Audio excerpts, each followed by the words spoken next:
আত্মীয়তার সম্পর্ক ছিন্নকারী জান্নাতে প্রবেশ করতে পারবে না। এখানে কাদেরকে আত্মীয় বলা হয়েছে, আত্মীয়ের লিস্টে কারা আছেন দয়া করে জানালে উপকৃত হতাম। খুব দরকারি একটা প্রশ্ন। আত্মীয়তার সম্পর্ক রক্ষা করা সুন্নত না মুস্তাহাব? ফরজ। অনেকে জানেন না আত্মীয়তার সম্পর্ক রক্ষা করা কি ভাই? ফরজ। আত্মীয়তার সম্পর্ক ছিন্ন করা কি? হারাম।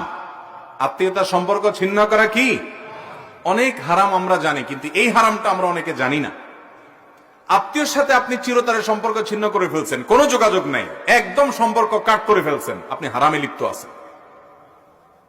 এখন কথা হলো কারা আত্মীয়? এর উত্তর হলো, যে আত্মীয়ের সাথে সম্পর্ক রক্ষা করা ফরজ, সম্পর্ক ছিন্ন করা হারাম, তারা হলো রক্ত সম্পর্কীয় আত্মীয়।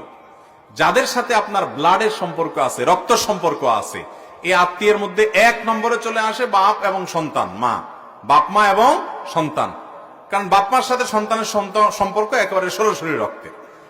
এরপরে হলো ভাই বোন, তারপরে ভাতিজা ভাতিজি, তারপরে চাচা ফুফু, দাদা দাদি, এরা সব রক্ত সম্পর্কীয়। তারপরে মায়ের দিককার মা, খালা, মামু, তারাও মায়ের দিক